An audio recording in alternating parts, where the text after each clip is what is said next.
ዳጣ አይደል ወይ? ዳጣ ትላለህ እንደ ቂጣ አደረገኝ እንጂ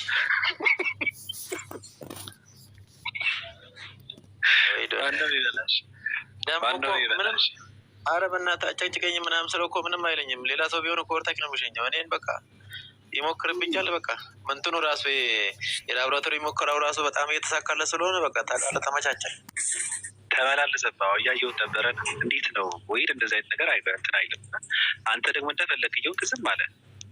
ትናንትና አስደነገጠኝ። ግን አንተ ደነገጥኩ። የሆነ ነገር ተቀድጄ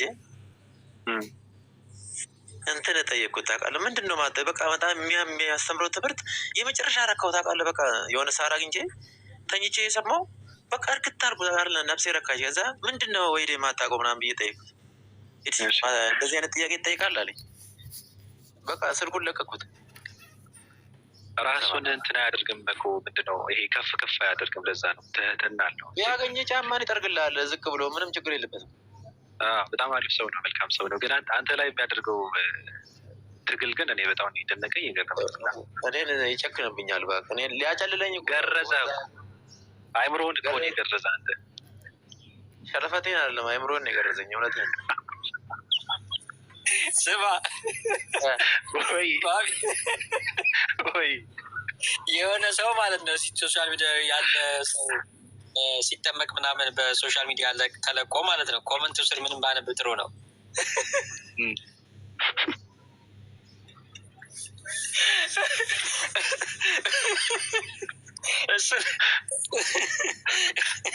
እሱም ቀባል ውሃው ያንሰዋል። ቀይ ባህር ሂደው ለምን አይዘፈዘፉትም?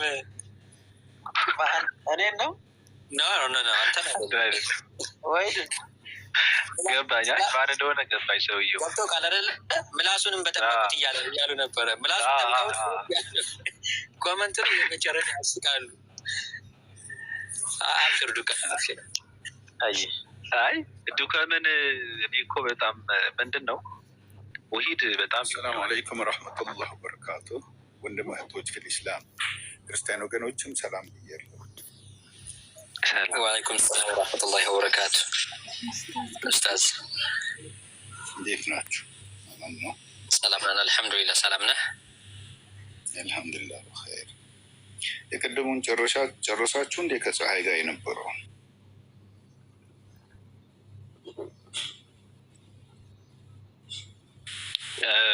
አልጨረስንም፣ ግን ኔትወርኳ በመሀል ሲቆራረጥ እንትን አደረግነው እና ያው እኔና እንትናል አሁንም አይሰራላትም ነው።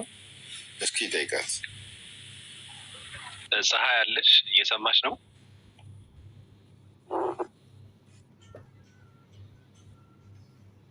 እኔ ልውረድና ጉዴን አስገቡኝ እያለ የተጨቃጨቀ ነው።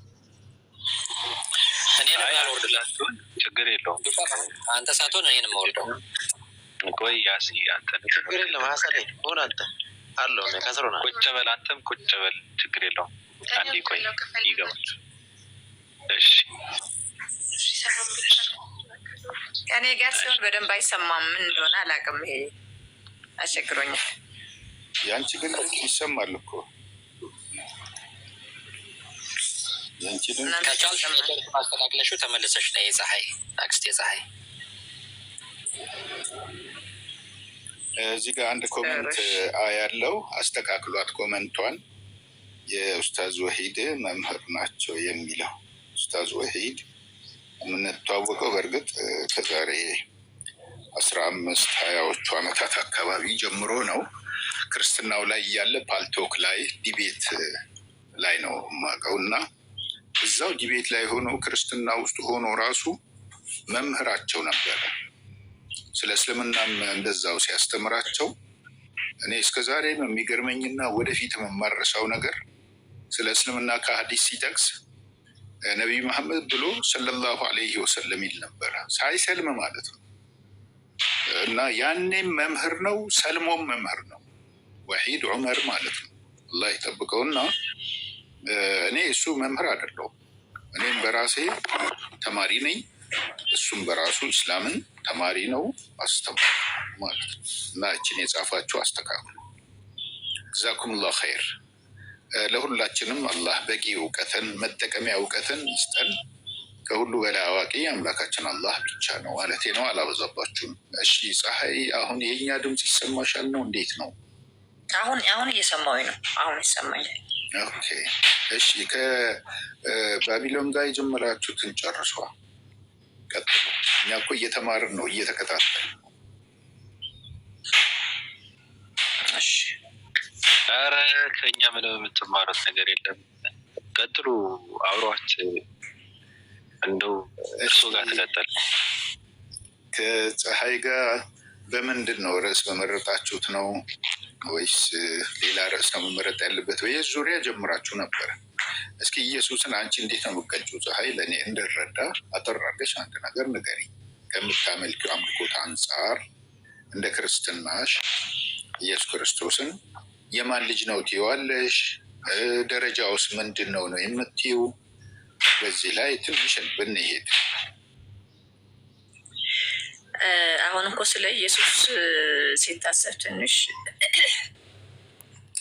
አምላክም ሰውም ስለሆነ እንደዛ ስለተማረ በአምላክነቱ በሰውነቱ የሚነገርበት ሀሳብ እንግዲህ አንድ ላይ ስለሆነ በአንድ ባህሪ ሁለት አምላክም ሰውም ፍጹም አምላክ ፍጹም ሰውም በአንድ አካል ስለሆነ ስለ ሰውነቱም ሲነገር እንዴት አምላክ በዚህ መልክ ይነገራል ተብሎ ሰው ግራ ይገባዋል ማለት ነው። በሰውነቱ የሚናገር ሀሳብ ማለት ነው። በአምላክነቱ የሚያደርገው ነገር አለ፣ በሰውነቱም ደግሞ የተነገረለት ነገር አለ። አሁን በሰውነቱ ሲነገር የሰውነቱ የሰውን ባህሪ ይወክላል።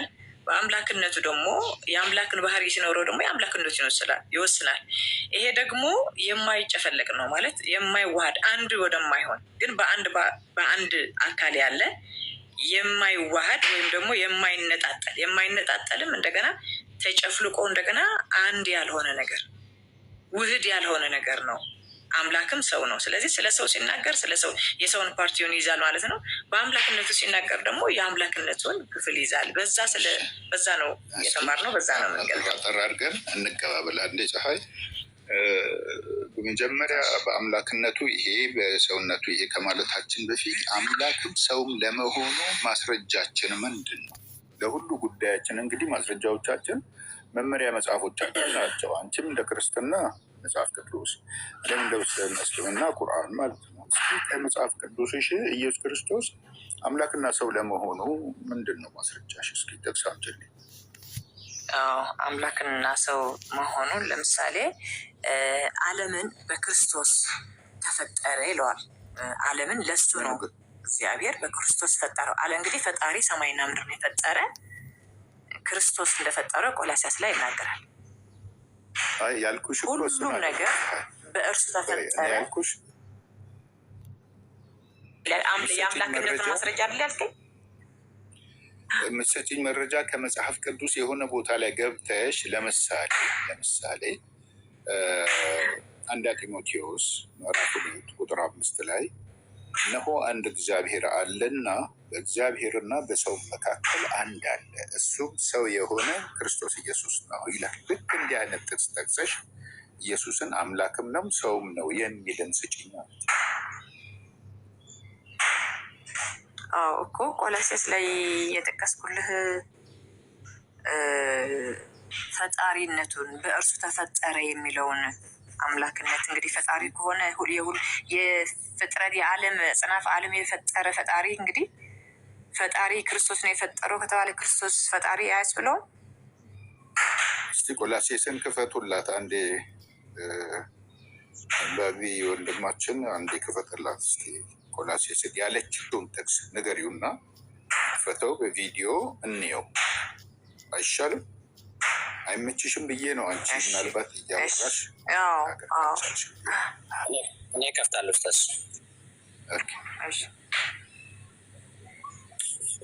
ቆላስይስ ንገሪው።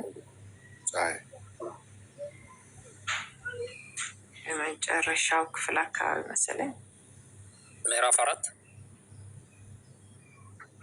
ሀሳቡን ንገሪኝ። አይደለም አንድ ምዕራፍ 1 ነው። በሀሳቡ ውስጥ ምን አለበት? ሀሳቡን ነገር ሰርች ላድርገው እኔ የክርስቶስ ልዕልና የሚለው ነው። ቆላስይስ ምዕራፍ 1 ቁጥር 15-16 ክስ ያው 15-16 እርሱም የማይታይ አምላክ ምሳሌ ነው። የሚታዩትና የማይታዩትን እስኪ ቆይ እስኪ እኔ ላንብበው።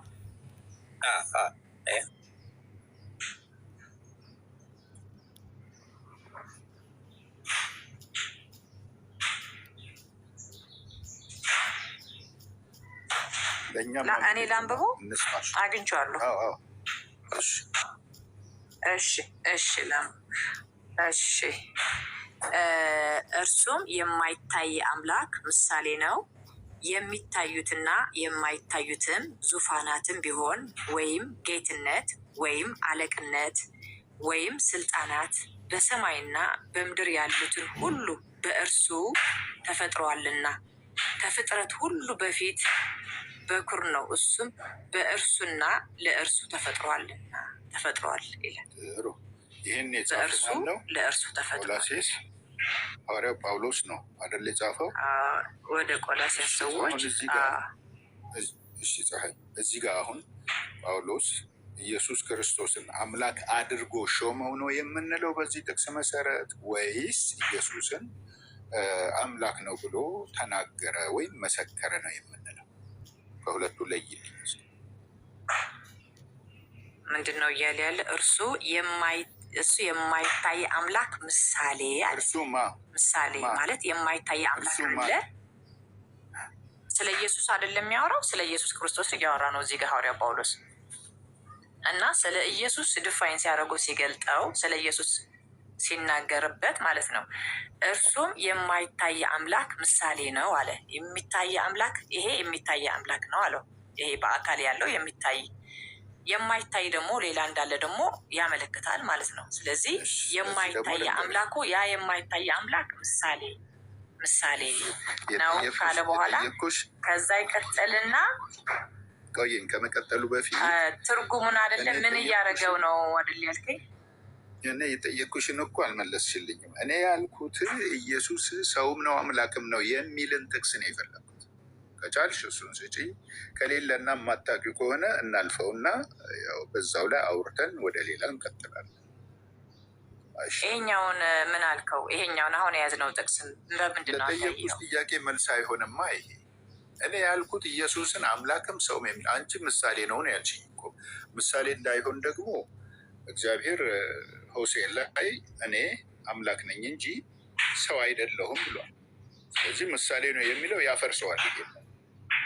ቲሞቴዎስ ላይ ቅድም ቅድም በተናገርነው ክፍል ላይ መካከል ቀጥ ብለን ነው የተነጋገርነው የመጣ ነው። እስኪ ያሳይኝ አልከኝ። እስኪ ከመጽሐፍ ቅዱስ አውጭና አሳየኝ አልከኝ እና አንተ በተናገርከኝ መሰረት እኮ ነው የሄድኩልህ። መቼ አሳየሽኝ ታዲያ? የት አለ እዚህ ጋር ኢየሱስ አምላክም ነው ሰውም ነው የሚል አለ እዚህ ጋር? አሁ ይሄ እርሱ የማይታይ አምላክ ምሳሌ ነው። የሚታዩትና የማይታዩትም ዙፋናትም ቢሆን ጌትነት ወይም አክስቴ ፀሐይ ቆይ አንዴ ጉዴታ ጣልቃ ትግባ። ኡስታዝና ፀሐይ ይጨርሱ፣ ከዛ ትቀጥላለህ። የምትቸኩል ከሆነ ወይ ደርሰህ ና። አይ እያስፈቀድኩ ነው። ማስቻል ሚውት አደርጋለሁ። ፀሐይ አንዴ ከሰማሽኝ አሁንም ልድገምልሽ። እኔ ጠየቁ ቅድም በሰጠሽን ማብራሪያ መሰረት ኢየሱስ ክርስቶስን ሰውም አምላክም ነው ብለሽ ገልጠሽዋል። ይህንን አስተምህሮት መጽሐፍ ቅዱስ ሰጥቶሻል ወይ? ከሰጠሽ ጥቅሷን አሳይኝ ያልኩት። አንቺ ያመጣሽው እዚህ ጋር ቆላስይስ መጽሐፍ ላይ እርሱም የማይታይ አምላክ ምሳሌ ነው ነው ያልሽው። ይሄ አንደኛ አይሆንም። ለምን? እግዚአብሔር ትንቢተ ኢሳይያስ 46:5 ላይ እንመሳሰል ዘንድ ከማን ጋር ታስተያዩኛላችሁ ብሏል። ከማንም ጋር አይመሳሰልም። ይህን የተናገረ ጥንታዊ ፊተኛ ዘላለማዊ ኋለኛው እግዚአብሔር እስከሆነ ድረስ አንደኛ ይሄ ጥቅስ ከዛ ጋር ይጋጫል፣ አይገናኝም። እንተዋለን ማለት ነው። ይሄን ኢሳይያስ ነብይ ነው፣ ጳውሎስ ደግሞ ነብይም አይደለም፣ ደቀ መዝሙርም አይደለም፣ ኢየሱስም አልመረጠውም። ይሁንና ግን ስለዚህ የጳውሎስ ሀሳብ ተቀባይነት የለውም በለኛ። የጳውሎስ ሀሳብ ይሄ መጽሐፍ ቅዱስ ተቀባይነት የለውም ነው ማለት ያለብን። ይኸውልሽ ከእሱም ቢሆን እኮ አልሰጠሽኝም። እሱንማ አንቺ ተቀበለሽው እኮ ታምኝበታለሽ። ከምታምኝበት ነገር እንድትሰጪኝ ነበር የፈለኩት። አሁንም ቢሆን ኢየሱስ ሰውም ፍጹም አምላክ ፍጹም ሰው የሚባልበት ቦታ የለም፣ መጽሐፍ ውስጥ የለም። አንድ ቦታ ጥቅስ አታገኝም። ጥቅስ በሌለው ነገር አሁን ቃል በቃል አሁን ለምሳሌ ፍጹም ሰውና አምላክ የሚል ሀሳብ ነው የፈለግከው። ይህንን አምላክ አያስብለውም። ፈጣሪ ጌትነትን፣ አለቅነትን፣ ግዛትን ሁሉ ዙፋናትን ሁሉ በእርሱ ተፈጠረ ይልሃል። እንግዲህ ከዚህ በላይ ሌላ ፈጣሪ እንዴት በእርሱ ተፈጠረ? ፈጣሪ ነው የሚፈጥረው። ይህን የፈጠረማ እግዚአብሔር ነው ይላል እኮ ባይብል ላይ። እግዚአብሔር ፈጣሪ አምላክ መሆኑን ሰማይና ምድርን ለመፍጠሩ ዘፍጥረት ስለዚህ ኢየሱስ ግን አይደለም። እሱም የፍጥረት ላይ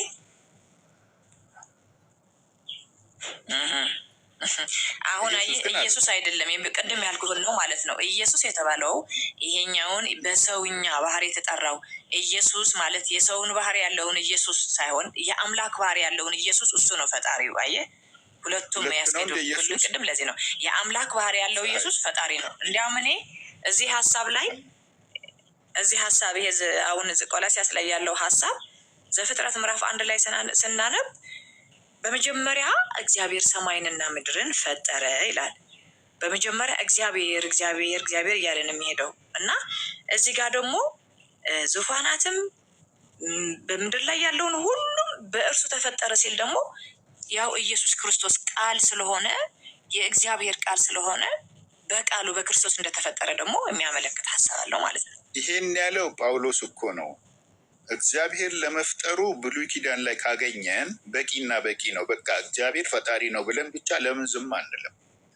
ኢየሱስ ደግሞ ሲመጣ እዚህ ጋር በዮሐንስ ወንጌል 17:3 መሰረት ስለ ኢየሱስ ክርስቶስ ለምን አይመሰከርም? ምን ተብሎ ካልሽኝ፣ እውነተኛ አምላክ የሆንክ አንተን የላከውንም ክርስቶስ ኢየሱስን ያውቁ ዘንድ ይቺ የዘላለም ሕይወት ናት ይላል። እውነተኛው አምላክ ማን ሆነ? አሁን እዚህ ጋር ሰማይና ምድርን የፈጠረው እግዚአብሔር። የተላከው መልእክተኛ ማን ነው? ኢየሱስ ክርስቶስ። እሱ ኢየሱስ ክርስቶስ ማርያም የወለደችው እግዚአብሔር ደግሞ የቀባው የሾመው ወደ እስራኤላውያን የላከው ነው። እዚህ ላይ ነው ልዩነቱን እንወቅ ነው ለማለት ፈልጌ ያን ጥያቄ ጠየቅኩሽ። ያ ግን ምን ይሆናል መሰለሽ ነገሩ ልጨርስ ሰውን የወከለ ሰው ነው። ደግሞ እሱ ደግሞ ላጠቃል ሀሳቤን ልጠቅልልና ከዛ ለቀልሻለሁ። ነገር ግን ይሄ ከመሆኑ ይልቅ አንቺ እንደምትዩ ከሆነ ይዘን የምንሄደው ፈጣሪ ሰውም ነው አምላክም ነው ካልን በሰውነቱ የሚበላ በአምላክነቱ የማይበላ ነገር ግን አንድ አካል፣ በሰውነቱ የሚተኛ በአምላክነቱ የማይተኛ ነገር ግን አንድ አካል እንዴት ያስኬዳል? እንመሳሰል ዘንድ ከማ ጋር ታስተያዩኛላችሁ አለሽ አልኩ እኮ እንትን ላይ ኢሳያስ 46:5 ላይ። እሺ ይህን ጥቅስ ምን እናልከው? አታመሳስሉኝ እኔን የሚመስል የለም እያለሽ ነው። እሱን የሚመስል የለም እያለ ነው። በራሱ ቃል የራሱን ምስክርነት ሰጠን የምንል እንጂ እግዚአብሔርን ሆኖ አይደለም የተረከው። እግዚአብሔርማ የሆነበት ቦታ አልመሳሰልም፣ ሰው አይደለሁም አምላክ ነኝ ነው ያለ። ቅድም አውጥቶት ነበረ፣ እዚህ ላይ አይተነዋል። አሁንም ድጋሚ ማምጣት ይቻላል፣ ባቢሎን ከመጣው ማለት ነው። ስለዚህ እዚህ ጋር አሁንም ኢየሱስና እግዚአብሔር ልዩነታቸው መታወቅ አለበት። አንድ ነው፣ ሰውም ነው አምላክም ነው ካልን ማርያም የወለደችው አምላክን ነው ሰውን ነው እንልሻለን።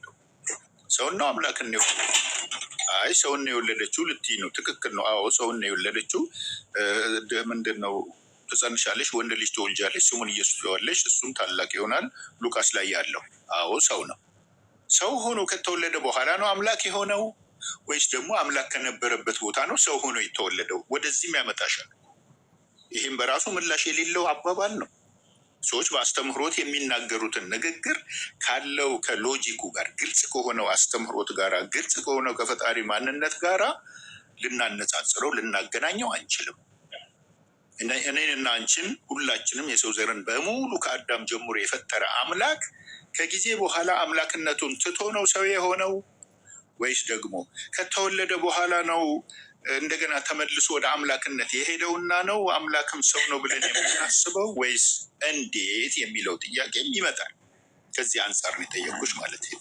እሺ አሁን እሱን እንዴት ነው ሰውም አምላክም የሆነው ከጥንቱ ጀምሮ ነው ወይስ በኋላ ነው የሚለውን እሱ በሌላ አንግል መመለስ ይቻላል፣ በሌላ ማየት ይቻላል ነው።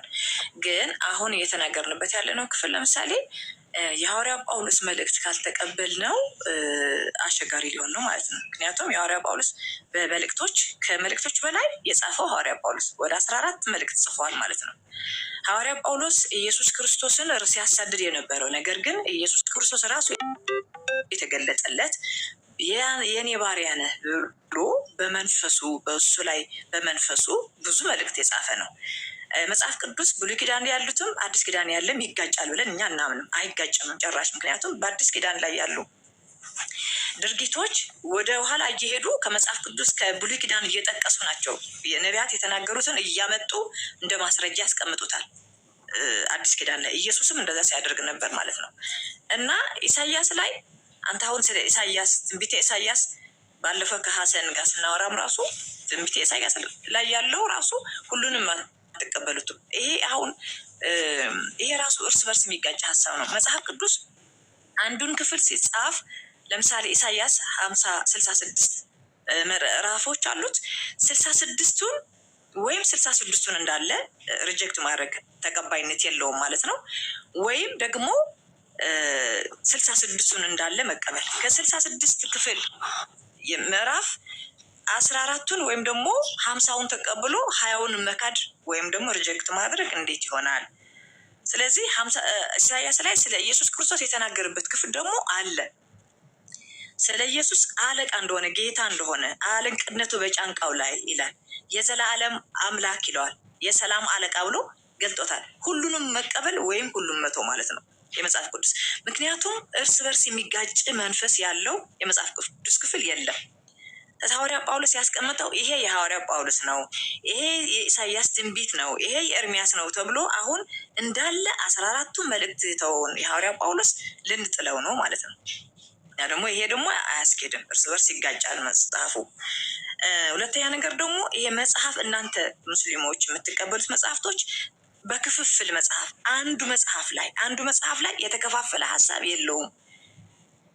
ኢሳያስ ላይ የጻፈውን መንፈስ ቅዱስ ነው እንግዲህ በመንፈስ ቅዱስ ተነድቶ ቅዱሳን አባቶች ጽፎታል ነው የምንለው። በመንፈስ ቅዱስ ተነድቶ ምዕራፍ 53 ላይ በመንፈስ ቅዱስ ተነድቶ ምዕራፍ 14 ላይ የጻፈው ነቢዩ ኢሳያስ እዛ ጋ ወይ ምዕራፍ 12 ላይ ሊዋሽ አይችልም። ይሄ እንዴት አድርጎ ሊዋሽ ይችላል? በመንፈስ ቅዱስ ተመርቶ ጽፎታል ካልን እዛኛውን ምዕራፍ እንዴት ሊዋሽ ይችላል? ወይም ሌላ የሐሰት ትንቢት እንዴት ሊጽፍ ይችላል? ስለዚህ እርስ በርስ የሚጋጭ አይደለም። ስለዚህ መንፈስ ቅዱስ በነቢያቶች የነበረ መንፈስ ቅዱስ በሐዋርያትም ራሱ እንዲያገለግሉ አድርጓቸዋል ለምንለው እና ይሄ መመለሱ ከባድ ነው። የሐዋርያ ጳውሎስ መልእክት ከተሻረ የመጽሐፍ ቅዱስ ክፍል ይቆራረጣል እና ሙሉ አይሆንልንም። ለዚህ ነው አያይዘን እኛ ከመልእክቶችኑ ያያይዘን የምንናገረው ለማለት ነው። ወደ ጉዳያችን መለስ ስንል ኢየሱስ አሁን ሰውም አምላክም መሆን እንዳልቻለም ይሁን መሆን እንደቻለ የሚለውን አላስቀመጥሽልኝም። ከላይ የሆነች ጥያቄ አስቀምጬልሽ ነበረ። አሁንም ወደ እሱ ልመልስ ጋር ባጭሩ እናውራበት።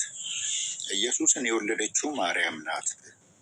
ከወለደችው በኋላ ነው ተመልሶ እንደገና አምላክ የሆነው ወይስ ከመወለዱ በፊት ነው ልጅ የነበረው እና ተመልሶ እንደገና አምላክ የሆነው? አምላክና ሰውነትን ያገኘው ከየት ነው ያልኩትን ይህን ጥያቄ አሁንም አልመለስሽም። ይህንን ሳንገድል ወደ ሌላ መሄዱ አስፈላጊ አይደለም። ወደ ጳውሎስ ችግር የለም ትሰማያለሽ። እኔስ አልሰማም። ኡስታዝ ትሰማለህ? ትሰማለህ? ፀሐይ ያንቺን አንድ የሚዩት አድርጊውና ኡስታዝ ሲጨርሱ ታወሪያለሽ። ኦኬ እና ስለ ጳውሎስም አስፈላጊ ከሆነ እንደ ቶፒክ ይዘን ማውራት እንችላለን። ቅድም እንዳልሽው ከሮሜ እስከ ዕብራውያን የጻፋቸው 14ቱ መጽሐፍቶች እንደውም ቆሮንቶስ 4 ነው የሚባል የነበረው። ቆሮንቶስ ወደ ተሸጋሸገ ወደ 1ኛና 2ኛ ተሸጋሽገዋል። ይህን የሚሉት እነማን ናቸው? ምሁራን በ1972 የተጻፈውን አምሃሪክ ባይብል ዲክሽነሪን ብትመለከችው እዛ ላይ ሙሉ መልእክቱን ታገኛለሽ። መጽሐፉ እጅሽ ከሌለ በሌላ ቀነ ቀጠሮም ተደርጎ ቦታውን እየከፈትኩ መጽሐፉን እየከፈትኩ እኔ በእጅ ስላለ ማለት ነው። መዝገበ ቃላት ምንም እያሰማሁ አይደለም። ኔትወርክ ራሱ ምንቀኛ ነው። አሁን ሳይሰማው ካልተሰማት እኔ ጋር መቀጠል እንችላለን። ምናልባት ኔትወርክሽ ግን ደህና ይመስላል። አይቆ አንዴ ማን ነበረ? ጋዲሳ ነው።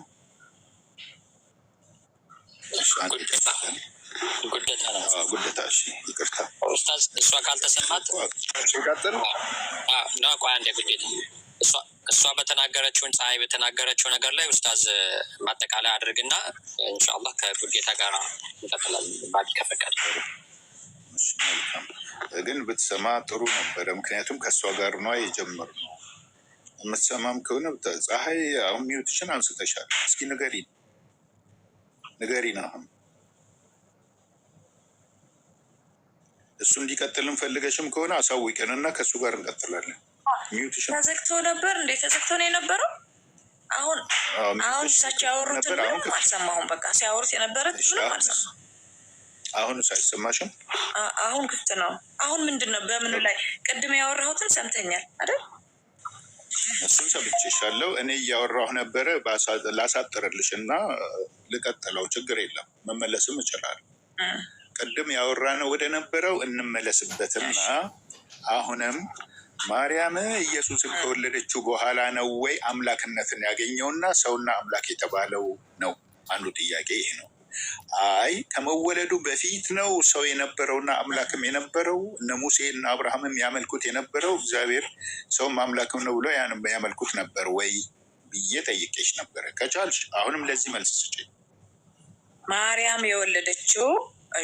የወለደችውን ሰውን የሚወክለውን ኢየሱስ ሰውን የሚወክለውን ኢየሱስ ሰው ነው የጠፋ ፌል ሊሆነው ሰው ነው። ሰው የአዳም ዘር ስለጠፋ ያ የጠፋው የተበላሸውን የአዳምን ዘር ተክታ የተወለደውን ሰውን ለመዋጀት የተወለደው ኢየሱስ ነው። ስለዚህ ሰውን የሚተካ የሰውን የተበላሸውን የአዳምን ዘርን የሰው ልጅ ሰው ነው። ሰው ነው የወለደችው። ሰው ነው የወለደችው። በቃ ከዛ በኋላ ነው ወይ አምላክነትን ያገኘው ነው ያልኩሽ። ሰው ተወልዷል። ኦኬ ተስማምተናል። ከዛ በኋላ ነው አምላክነትን አግኝቶ ሰውም አምላክም የሆነው። ሰውን አምላክም የሆነው ከዛ በኋላ ነው ወይ ከዛ በፊት? እሱን አሁን አልመልስልህም። ከተወለደ በኋላ ነው። ድንግል ማርያም የወለደችው ሰውን ነው። ሰው ነው የወለደችው ድንግል ማርያም። ከዛ ደግሞ አምላክነትን እሱ የተናገረበት ክፍል አለ ምዕራፍ 14 ላይ ዮሐንስ ምዕራፍ 14 ምዕራፍ 14 ላይ ምንድን ነው ያለው? እሱም በእኔ እንዳለ እኔም በእርሱ እንዳለሁ ስናገራችሁ እመኑኝ አለ። እኔም በእርሱ እሱም በእኔ እንዳለ አለ ራሱ ማለት ነው። አብን አሳየን ሲሉት ማለት ነው። አብን አሳየንና ይበቃናል ሲሉት እንደ ይህን ያህል ጊዜ ከእናንተ ጋር ስኖር እንዴት አታውቅኝም አለ። ይህን ያህል ጊዜ ከእናንተ ጋር ሲኖር እንዴት አታውቅኝም? ቦታውን እንየው። ዮሐንስ ወንጌል ነው ምዕራፍ 14 ከአንድን ጀምረው ወይስ ቁጥር ስንት ላይ? እሺ ቆይ እስኪ 14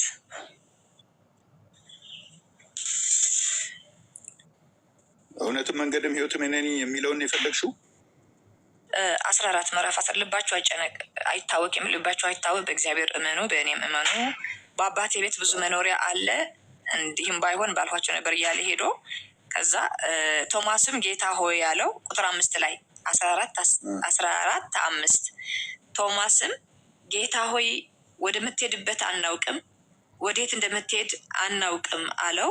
ኢየሱስም እኔ መንገድና እውነት ሕይወትም ነኝ፣ በእኔ በቀር ወደ አብ የሚመጣ የለም። እኔም ብታውቁኝ አባቴም ደግሞ ባወቃችሁት ነበር። ከአሁን ጀምራችሁ ታውቁታላችሁ፣ አይታችሁታልም አለ። አሁን ይሄ ራሱ አንድ ሀሳብ አለ። አይታችሁታልም አለው። ፊልጶስም ጌታ ሆይ አብን አሳየንና ይበቃናል አለው። ቁጥር 8 ኢየሱስም አለ አንተ ፊልጶስ ይህንን ያህል ዘመን ከእናንተ ጋር ስኖር አታውቀኝምን? እኔን ያየ አብን አይተዋል። እንዴትስ አንተ አብን አሳየን ትላለህ? ካለ በኋላ እኔ በአብ እንዳለሁ አብን በእኔ እንዳለ አታምንምን? እኔ የምነግራችሁን ቃል ከራሴ አልነበረም፣ ነገር ግን በእኔ የሚኖረው አብ እርሱ ስራውን ይሰራል አለ ማለት ነው። በእኔ የሚኖረው አብ እርሱ ስራውን ይሰራል። እነሱ አሁን እያዩት ያሉት ያሰኘዋል እንደ ይሄ አሁን ያልሽው አካልን እያዩ ነው። እነሱ አካልን አይቶ ስለ አብን አሳየን አሉት እና እሱ የሰጠው መልስ አብን አሳየን ያሉት። ከዛ እንዴት አብን አሳየን ትላለህ? እኔ አለ እንግዲህ ጥያቄ መልስን ጥያቄውን መልስን እኮ ነው ጥያቄውንና መልስ እንቀባበለው። እኔ ለጠየቅኩሽ ነው እስካሁን መልስ ልሰጭኝ እየሞከርሽ ያለሽው። ምዕራፍ 14 ዮሐንስ ወንጌልን ካመጣሽውማ ወደዛኛው እንመለሳለን። እኔ የጀመርኩትን ሳልጨርስ ወደ ሌላ መሄድ ስለማልፈልግ ነው። ግን አንቺ ወደ አመጣሽውም ደግሞ እንሂድ፣ ምክንያቱም ውይይት ስለሆነ። ምዕራፍ 14 ዮሐንስ ወንጌል ከቁጥር 1 ነው መጀመሪያ ያለብን። እንግዲያውስ ምንድን ነው የሚለው? ልባችሁ አይታወክ፣ ልባችሁ አይታወክ፣ በእግዚአብሔር እመኑ፣ በእኔም ደግሞ እመኑ አለ። ሁኢዚ ማን ነው እሱ? በእኔም ደግሞ ያለው ኢየሱስ። ቀደም ብሎ በማን እመኑ አለ? በእግዚአብሔር። ታዲያ እዚህ ጋር ኢየሱስ እና እግዚአብሔር ልዩነት እንዳላቸው አስቀመጠ አላስቀመጠም? ፀሐይ ባጭሩ ብቻ ንገሪኝ። አይ አላስቀመጠም በይኝ፣ ወይም አስቀምጧል በይኝ። አስቀምጧል። በቃ እሺ፣ ልቀጥል ነው አንዴ። እሺ ካስቀመጠ እኛ ቤትም በኩል አዙረን አምጥተን አንድ ናቸው ልንል አንችልም። ትልቅ የሆነ ልዩነት እዚህ ጋር እያነበብን ነው። ወደ 6 ወረድ ስትይ ደግሞ ኢየሱስም እኔ መንገድና እውነት ሕይወትም ነኝ አለ ይላል። እውነት ስለመባሉ ዮሐንስ ወንጌል 8:40 ላይ አሁን ከእግዚአብሔር ዘንድ የሰማሁትን እውነት የነገርኳችሁን ሰው ልትገሉኝ ትፈልጋላችሁን ብሏቸዋል ይላሉ። ማና ለዛ ቦታ ላይ እውነትን ሰምቼ ነው ምነግራችሁ ነው ያለው እንጂ ራሱን እውነት ነኝ አይደለም እኮ ያለው። እዚህ ጋር እውነት ነኝ ቢልም የሚሰጣቸው ነገር እውነት ስለሆነ እውነት እኔ ጋ አለ የሚለውን ያስይዛል ብለን ልናልፍ እንችላለን። ካልሆነ ግን ከእግዚአብሔር ዘንድ የሰማሁትን እውነት የነገርኳችሁን ሰው ልትገሉኝ ትፈልጋላችሁ ይላል። ገብተሽ ልታነቢው ትችያለሽ ማስታወሻ ይዘሽ። ዮሐንስ ወንጌል ምዕራፍ 8 ቁጥር 41 በይ። እውነት ለሚለው መንገድ ለሚለው በእኔ በቀር ወደ አብ የሚመጣ ማንም የለም ይላል። መንገድ ነው ማለት ነው። ነቢያት ድሮም ቢሆን ከፈጣሪ ዘንድ ተቀብተው ወደ ሰዎች የተላኩ ናቸው። ምንድናቸው እነሱ? መንገድ፣ መሪ፣ ብርሃን ተሰጥተው የተላኩ ለመሆናቸው ግልጽ ጉዳይ ነው። ሕይወት የሚለው ደግሞ ዮሐንስ ወንጌል 17:3 ላይ እውነተኛ አምላክ የሆንክ አንተን የላከውንም ክርስቶስ ኢየሱስን ያውቁ ዘንድ ይቺ የዘላለም ሕይወት ናት ይላል። እውነቱም ሕይወቱም መንገዱም ይኸውልሽ በዚህ መልክ ነው የተቀመጠው። እኛ ያነሳነው ነጥብ ግን ምንድን ነው? ኢየሱስ አምላክ ነው ወይስ ሰው ነው በሚለው ነው ያነሳ ነው። መነሻችን ይሄ ነው እንዳትረሺ። ኢየሱስ ፍጹም ሰው ፍጹም አምላክ ነው የሚል በነገራችን ላይ ጥቅስ የለም ባይብል ውስጥ። ማንንም ጠይቂ፣ ማንም ከየትም ሊያመጣ አይችልም። ባይብል ላይ የለም። ብሉይ ኪዳን 39፣ አዲስ ኪዳን 27 66 ላይ ቢሆን 18 የቀኖና የብሉይ ኪዳን ጨምረሽ 81 ኦርቶዶክስ ላይ ብትበረብሪ አታገኝ።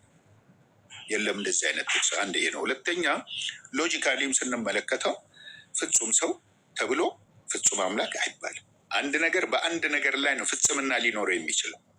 ፈጣሪም በፈጣሪነቱ ነው ፍጹም አምላክ መባል ያለበት።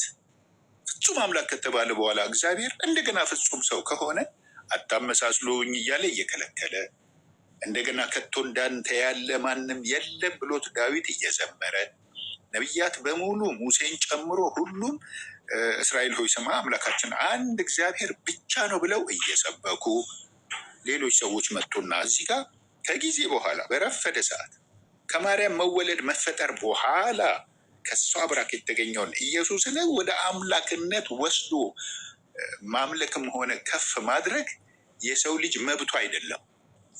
በፈጣሪ መብት ላይ እንደውም መረማመድ ነው የሚሆነው። ከዚህ አንጻር ነበረ እኔ የጠየኩሽ መነሻው ላይ። አንቺ ትንቢተ ኢሳያስን 9:6 አመጣሽ፣ 7:14 አለ ድንግል ትጸንሳለች የሚለው ሕፃን ተወልዶልናል የሚለው ይሄ በሙሉ ለኢየሱስ ክርስቶስ አይደለም፣ በዛ ዘመን ለነበሩ ሰዎች ነው። እንዴት ነው ማስረጃ ካልሽኝ ቦታው ላይ ገብተን ማንበብ መናበብ እንችላለን። ከፈቀድሽልኝ ነው እሱን የምናደርገው።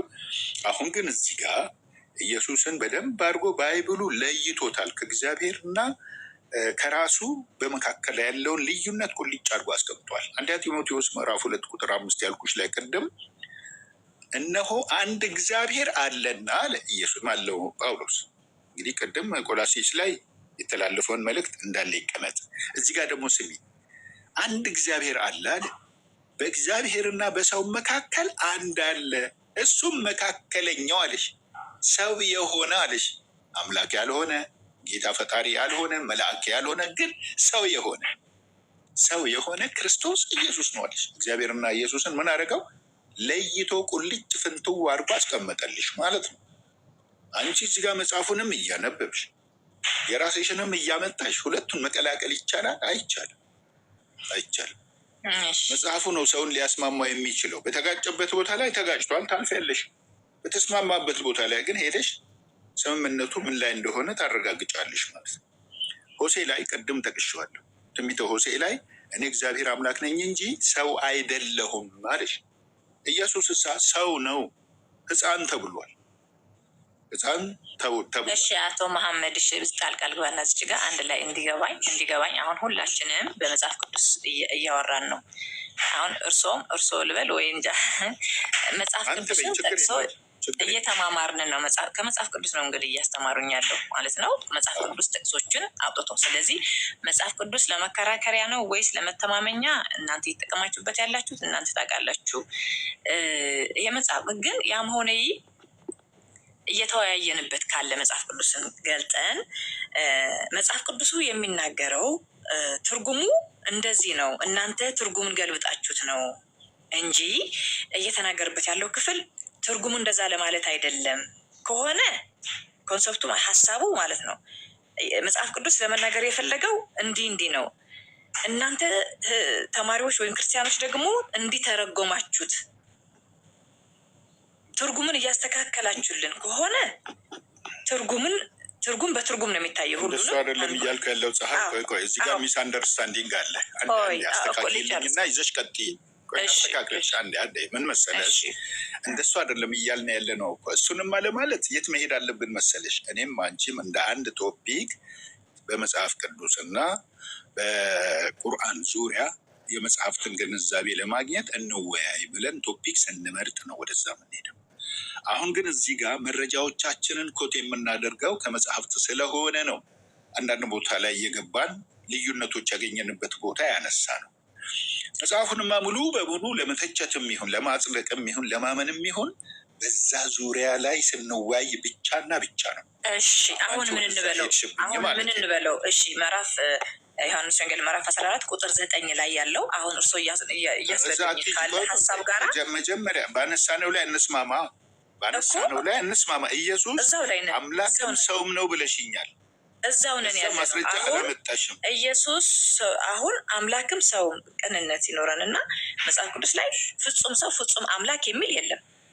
ፍጹም ሰው ፍጹም አምላክ ቃል በቃል እችን ቃል በቃል የለም። ግን የተናገረበትን ለምሳሌ ቁጥር 9 ላይ ቅድም የጠቀስነው ዮሐንስ 14 ቁጥር 9 ላይ ኢየሱስም አለ አንተ ፊልጶስ ይህንን ያህል ዘመን ከአንተ ጋር ስኖር አታውቀኝምን? ይህንን ይንገሩኝ። እርሶ ምን ልበለው? እኔን ያየ አብን አይቷል ማለቱ ምን ልበለው? ምን ብለነው እንለፌ? እሺ ልንገርሽ። በቃ እዚህ ላይ ፊልጶስ ምን ብሎት ነው? ፊልጶስ ጌታን አሳየን አብን አሳየንና ይበቃናል ስላለው ነው አይደል? አዎ ነው አይደለም? በጣም ጥሩ።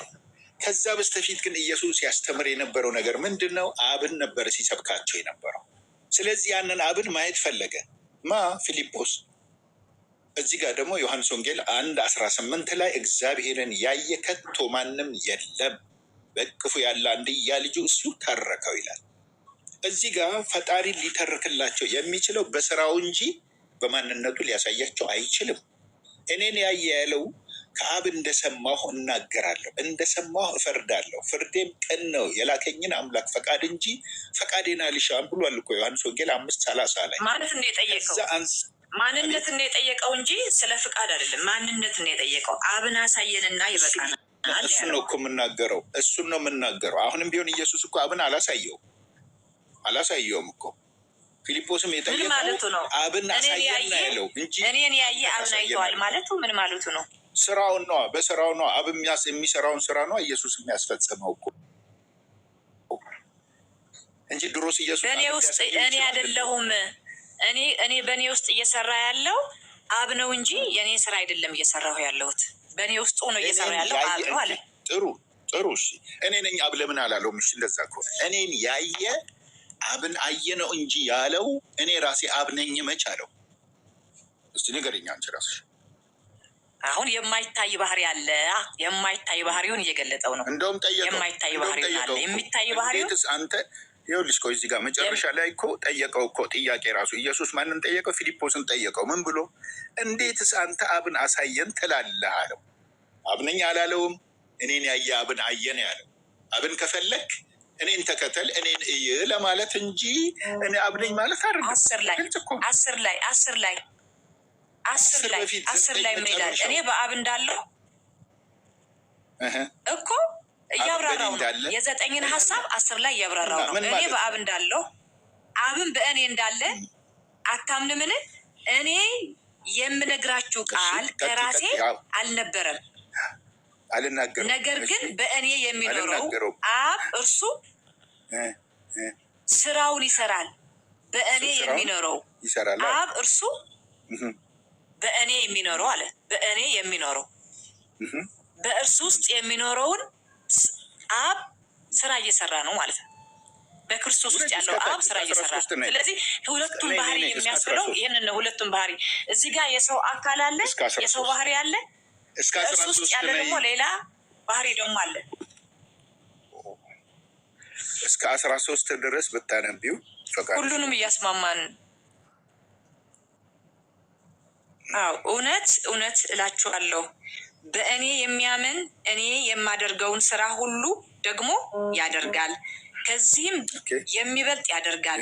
እኔ ወደ አብ እሄዳለሁ እና አብም ስለ ወልድ እንዲከበር በስሜ የምትለምኑትን ሁሉ አደርገዋለሁ።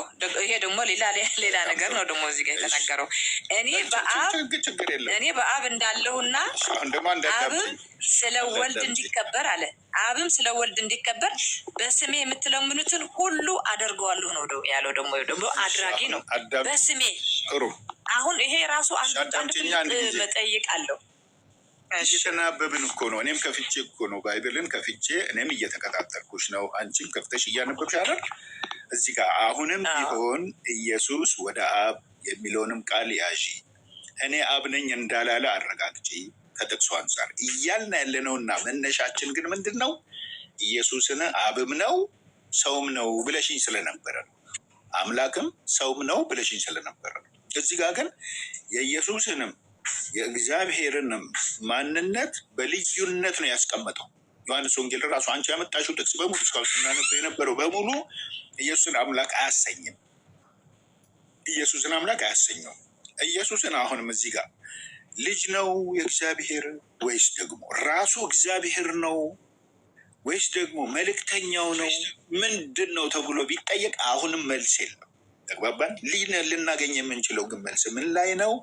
ኢየሱስን በመልእክተኝነቱ ያጸደቀን እንደሆነ ብቻና ብቻ ነው። እኔ ከእስራኤል ቤት ለጠፉ በጎች በቀር አልተላኩም ይልካል እንጂ ዮሐንስ ወንጌል 17:3ንም ይህንኑ ነው ያየ ነው።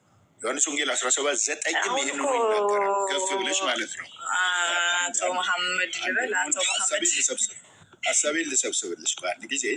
እዚህ ጋር ትንሽ እንዴት ነው ሀሳብ የመበታተን ሁኔታ ካለ መረዳዳት አንችልም ብዬ ነው። ዮሐንስ ወንጌል 17:9ን ለሌላ ጊዜ ቢሆን አንብቢው አንቺም ራስሽ። ለምን ከዓለም ስለሰጠኸኝ ብቻ እለምንሃለሁ፣ ስለ ሌሎቹ አልለምንም ይላል። ስለማን ተላከ? ስለ እስራኤላውያን ብቻ። ስለማን የሚለምነው የሚማልደው? ስለ እስራኤላውያኑ ብቻ። ስለ ሌሎቹ ግን አልለምንም ነው ያለ። ከዓለም የተሰጡት እነሱ ናቸው። ሰጪው ማን ነው? እግዚአብሔር አብ። ተሰጪውስ ኢየሱስ ክርስቶስ። ስጦታው ምንድን ነው? እስራኤላውያን ናቸው። ለምን ዓላማ? ከጨለማ ወደ ብርሃን ሊወጡ። እሱ ብርሃንን መንገድ እንዲመራቸው ስለተላከ እዚህ ጋር የኢየሱስን ማንነት መጽሐፉ ካስቀመጠ በኋላ የአምላክነትን ደረጃ ከየት አምጥታችሁን የሰጣችሁት ነው ዋናው ጥያቄያችን ይሄ። አሁንም የዚህ ጥያቄ መልስ ፈልጋለሁ። እሺ አሁን መጽሐፉን ያው እንግዲህ ያው ግማሹን አምኖ ግማሹን ወደዛ ነው እየተመላለሰ የተደጋገመ ያለው። ለእስራኤል ብቻ ተላከ የሚለውን እሱን ደግሞ የሚያፈርስ ሀሳብ ደግሞ አለ። ወንጌላትም ምን የሆኑ ወንጌል ማቴዎስ ምዕራፍ 28 ላይ ወደ ዓለም ሁሉ ሂዱ ብለዋል። ወደ ዓለም ሁሉ ሂዱ። የሐዋርያት ስራ ምዕራፍ 1 ላይ ደግሞ ከኢየሩሳሌም ጀምሮ ከይሁዳ በሰማሪያ እስከ ምድር ዳርቻ ብሏል። ለዓለም ሁሉ እንደሆነ እዛ ክፍል ላይ ይናገራል። በዛም ነው ለዓለም ሁሉ ሄደው። ማቴዎስ ወንጌል ምዕራፍ 28 ላይ ወደ ዓለም ሁሉ ሂዱ አለ። ወንጌልን ለፍጥረት ስበኩ አለ። ወደ ዓለም ሁሉ ሂዱ። ወንጌልን ለፍጥረት ስበኩ ማለት ለእስራኤል ብቻ ማለት አይደለም። ዓለም እስራኤላውያን እስራኤል ብቻ ናቸው ያሉት እንጂ በዓለም ላይ አይደለም ያሉት። ወደ ዓለም ሁሉ ሂዱ፣ ወንጌልን ለፍጥረት ስበኩ፣ ያመነ የተጠመቀ ይድናል። በአብ በወልድ መንፈስ ቅዱስ እያጠመቃችኋቸው ደቀ መዛሙርቴን አድርጓቸው፣ እኔም እስከ ዓለም ፍጻሜ ድረስ ሁል ጊዜ ከእናንተ ጋር ነኝ አለ። የተናገረው ማን ነው? ራሱ ኢየሱስ ክርስቶስ። ይሄ ራሱ የሚገርም ነገር ነው። ወደ ዓለም ይሄ እስከ ዓለም ፍጻሜ ድረስ ሁል ጊዜ ከእናንተ ጋር ነኝ። ይሄ የሚገርም አይደለም እኮ። ለምን ካልሽኝ ይገርማል እንጂ ሄደ እየተባለ እንደገና ደግሞ እስከ ዓለም ፍጻሜ ድረስ ሁል ጊዜ ከእናንተ ጋር ነኝ ሲል ይገርማል። በመለያየቱ ሊገርም ይችላል። ልክ ነሽ። ለምን እኔ ያልኩት ስለ ኢየሱስ ክርስቶስ መልእክተኝነት እንጂ ስለ ወንጌሉ ስበኩ ስለሚለው አይደለም። ያንንም ካልሽ እሺ፣ መጽሐፍ ቅዱስ አንለያየውም ነው። አሁን ቆይ አይ የሚለያይበት ቦታ መጽሐፍ ቅዱስን መለያየት አንችልማ። እያወራሁ እኮ ነው ፕሊዝ፣ እያወራሁ አይደለ እንዴ? ጳውሎስ 14ቱን መጽሐፍቶች ጽፏል ብለሻል ቅድም። አዎ ከሮሜ እስከ ዕብራውያን 14 መጽሐፍትን ጽፏል። ወል ክርስቶስ ካረገ በኋላ ነው የጻፈው ወይስ እያለን የጻፈው? ሲነገሪኝ አጭር መልስ ብቻ ነው የምፈልገው። እንዴ ታሪኩን እኮ መጽሐፍ ቅዱስ ሲጻፍ እኮ ሂደቱን እኮ ነው የሚጻፈው። ስለ መጽሐፍ ሂደቱን እዛ የሚያስነብበን የሆነውን ነገር ነው ራሱ። እንግባባ፣ ለመመለስም እንግባባ፣ እንደማለት እኔ ያልኩሽ ጳውሎስ የጻፈው ወንጌልን ነው ካልሽኝ ክርስቶስ እያለ ነው ጳውሎስ የጻፈው ወይስ ካረገ በኋላ ነው? 14 ወንጌል አይደለም መልእክቶቹ ነው አቶ መሐመድ። መልእክት ነው የጻፈው እሱ። መልእክቱ ኢየሱስ ክርስቶስ ካረገ ከሞተ ከተነሳ እና ካረገ በኋላ በክርስቶስ የሚያምኑትን ሐዋርያቶቹን ሲያሳድድ የነበረውን ሐዋርያ ጳውሎስ ለምን ታሳድደኛለህ ብሎ ተገልጦለት ከዛ በኋላ ነው ሲያገልግያ የሆነው። ስለዚህ መልእክቶች ናቸው እንጂ ወንጌል አይደለም የጻፈው። አጠር ባለ መልኩ ብንቀባበል አይሻልም? እኔ የጠየቅኩበትን ምክንያት ላመጣልሽ እኮ ነው። ምን እያሉኝ ነው? እየገባኝ አይደለም። ወንጌልን አይደለም ሐዋርያ ጳውሎስ የጻፈው፣ ወንጌላትን ሳይሆን መልእክቶችን ነው። ስላላዳመጥሽኝ ነው ያልገባሽ እኮ። እኔ ልጠይቅሽ አላዳመጥኩም ማለት ነው፣ አልገባኝም ማለት ነው። እስኪ ተገና ጳውሎስም የጻፈውን የእግዚአብሔር ቃል ነው እያልሽኝ ነው። እኔ እኮ እየሰማሁሽ ነው። ለምን? ስለምታምኝበት። አይ እሱ አልጻፈውም ልክ አይደለም እንዲህ አይደለም ለማለት ከፈለግኩኝ በመጽሐፍ ቅዱስ ዙሪያ ስንወያይ ነው ያልኩሽ ቅድም። ለዛ ነው። ነገር ግን ባመጣሽበትም መልኩ ሆኖ ጳውሎስ ወንጌሉ ማለት መጽሐፍቶቹን መልእክቶቹ ጠቅላላ መልእክቶች ናቸው እኮ የሱ። ወደ ቆሮንቶስ፣ ወደ ጢሞቴዎስ፣ ወደ ቲቶ፣ ወደ ገላትያ፣ ወደ ተሰሎንቄ፣ ወደ ተለያዩ አቅጣጫዎች ሁለትም አንዳንድም አድርጎ ልኳል። እንደውም የሐዋርያት ስራንም ራሱ ማን እንደጻፈ አይታወቅም ሲባል ምሁራኖቹ ያሉት ምንድን ነው? እስከ ምዕራፍ 9 ድረስ ሉቃስ ጽፎታል፣ ከዛ በኋላ ያለውን ግን ጳውሎስ ነው የጨረሰው የሚሉ ምሁራን አሉን የሚልሽ። ያ ካልሆነ ግን የሐዋርያትን ስራ ማን እንደጻፈውም አይታወቅም። ይሄ እንዳለ ይቀመጥ፣ እሱ አይደለም ጉዳያችን። የእግዚአብሔርን መንግስት ወንጌልን እሰብክ ዘንድ ይገባኛልና ብሎ ክርስቶስ የሰበከው ወንጌል የቱ ነው? ማቴዎስ የጻፈው ነው? ሉቃስ የጻፈው ነው? ማርቆስ የጻፈው ነው? ዮሐንስ የጻፈው ነው? የቱ ነው? እነኚህ ሁሉ አራቱም ክርስቶስ ካረገ በኋላ የጻፉት ለመሆናቸው መዝገበ ቃላት ላይ እናገኛለን። እንደውም ዮሐንስ ከክርስቶስ ጋር 90 ዓመት በኋላ ነው የጻፈው ወንጌሉን። ማርቆስ ከ48 ዓመት በኋላ፣ ሉቃስ እና ማቴዎስ ከ60 ዓመት በኋላ እንደጻፉ ይነገራል። የክርስቶስ ወንጌል የሰበከው ወንጌል የት ሄደ? የት አለ? ሉቃስ፣ ማርቆስ፣ ጳውሎስም አልነበሩም፣ አልመረጣቸውም። በደቀ መስሙርነት በነብይነትም አልተቀቡም። ማን ነው መርጧቸው? ማን ነው ቀብቷቸው? እነሱ የጻፉትን መጽሐፍ የእግዚአብሔር ቃል ነው እያልሽ ጥቅስ እየጠቀስሽ የምትሰጪኝ ልልሽ እችላለሁ። ይሄን ስንመጣበት እናወራለን አልኩሽ ቅድም። አሁን ግን ሜን ፖይንታችን ማላይ ነው። ኢየሱስ ክርስቶስ መልእክተኛና ሰው ነው። የእናቱ የማርያም ልጅ ነው። እንደውም የአብርሃምም ተብሏል፣ የዳዊትም ልጅ ተብሏል። ማቴዎስ 1:1 ላይ ራሱም ተናግሯል። የዳዊት ስርና ዘር ነኝ ብሏል። ሉቃስም ገልጿል። እንግዲህ በምታምኝበት መልኩ ጌታ አምላክም የአባቱን የዳዊትን ዙፋን ይሰጠዋል፣ በያዕቆብ ቤትም ላይ ለዘላለም ይነግሳል ነው ያለው። የዓለማት ንጉሥ፣ የዓለማት ጌታ አምላክ ፈጣሪ አልተባለም። በያዕቆብ ቤት ላይ ብቻ። ያዕቆብ ቤት የት ነው? ይሁዳ ምድር ነው፣ አንዲት ከተማ። እዛ ላይ ይሾማል፣ ይቀባል የተባለው ዙፋኑ እዛ ላይ ይሆናል የተባለው ኢየሱስ መቼ ነው? በማን ድምፅ ብልጫ ነው ጌታና ፈጣሪ አምላክ የተባለው ነው? አሁንም ጥያቄ ላይ ልመልስሽ እና የዚህን ጥያቄ በአጭሩ መልሽልኝ፣ በዛው እናጠቃለን። ከዛ በኋላ ወደ ሌሎቹ እንቀጥላለን። ተመሳሳይ ሀሳብ ነው። ተደጋግሞ እየመጣ ያለው የተመሳሳይ ሀሳብ ነው። እንግዲህ ኢየሱስ እንደዚህ ብሏሉ። አምላኩን አምላክ እያለ ነበር ምድር ላይ ሲያገለግለው። እንዴት ነው አምላክ የሆነው የሚለውን የሚመጣውን እንግዲህ ሰው በሆነበት ክፍሉ ስለ ሰውኛ ይናገራል እያለን ያለ ነው። ሰው በሆነበት ክፍሉ ስለ ሰውኛ ያወራል። በሰው መልክ እንደ ሰው ሆኖ ያገለገለበትን ሰው ነው። እንደ አምላኩን ያገለገለበት ወይም ደግሞ አምላክ ነኝ ያለበት ክፍልም ደግሞ አምላክ ነው። አሁን ይሄኛውን ካልተቀበለ መልሶ ፀሐይ አምላክ ነኝ አላለም ብሏል። አትበይ አላለም። እኔ ወደ አምላኬና ወደ አምላካችሁ ይሄዳለሁ አለ እንጂ እኔ አምላክ ነኝ አላለም። እሺ አቶ መሐመድ አምላክ ነኝ አላለም ይሉኛል። አምላክ ነኝ ጌታን ፈጣሪ ነኝ ያለበት እንደ ፈጣሪ የሚያስብለውን ክፍል ደግሞ ሳሳየዎት ይሄ ተቀባይነት የሌለው የመጽሐፍ ቅዱስ ክፍል ነው ይሉኛል። እንዴት አድርጌ ታዲያ ልመልሰው? ያው አጠቃልለን እናበቅ። ያው ይሄ ነው፣ በዚህ ነው የምናወቀው ማለት ነው። ምክንያቱም ከየት ልመልስ? እኔ የምመልስበት ሌላ መጽሐፍ የለኝማ። ይሄ የሐዋርያ ጳውሎስ ነው። ሌላ ቦታ ላይ የሐዋርያ ጳውሎስ መልእክት ተቀባይነት የለውም ከተባለ አምላክ ነኝ ብሏል አልሽ። አምላክ ነኝ ብሏል ስትይ ነው እኮ ያስቆምኩሽ። አምላክ ነኝ መቼ አለ ኢየሱስ? አምላክ ነኝ ብሏል? አምልኩኝ አምላክ ነኝ ብሏል እንዴ? ኧረ አላለም። አንድም ጥቅስ አታመጭም ለዚህ። አምልኩኝ አምላክ ነኝ ብሏል ወይ? ተይ አምልኩኝን ተይ። አምላክ ነኝ ቃል በቃል አምላክ ነኝ አምልኩኝ አላለም እሱ። እንደዛ አላለም። በቃ አሁን ግን አንቺ አልሽ አምላክ ነኝ አለ አልሽን እኮ አሁን እሱ አይደለም እንደሚያወዛግበን። ይሄ እኮ አልሽን እኮ። አዎ አምላክ ነኝ ያለበት ክፍል የለም። ግን እኔ አምላክ ነኝ ያለበት ክፍል የለም። አምላክ ነኝ ያለበት ክፍል። ስለዚህ አምላክ ነኝ ብሏል አትበይ ማለት ነው። የሰራቸውን ስራ አገልግሎቱን እየተነጋገርንበት ስለቆየን ነው እስካሁን እያወራንበት ስለቆየን። እሺ ድግምግሞሽ ለማንኛውም መልአኩ ገብርኤል ማርያም ጋር መጥቶ ማርያምን ያበሰረበት ቃል ምንድን ነው የሚባለው? ማርያም ሆይ በእግዚአብሔር ፊት ጸጋ አግኝተሻል፣ እነሆ ትጸንሻለሽ፣ ወንድ ልጅ ትወልጃለሽ፣ ስሙን ኢየሱስ ትይዋለሽ። ጽንስ ነው ተብሏል። ኢየሱስ አምላክ ደግሞ በጽንስ አይመሰልም ነው አቋማችን። አንዱ ይሄ ነው። እኛ ሙስሊሞቹ በተለይ ወንድ ልጅ ተብሏል። ፈጣሪ በጾታ አይለይም፣ ማንንም አይመስልም፣ ማንም እሱን አይመስለውም። ጥራት የተገባው አምላክ ነው።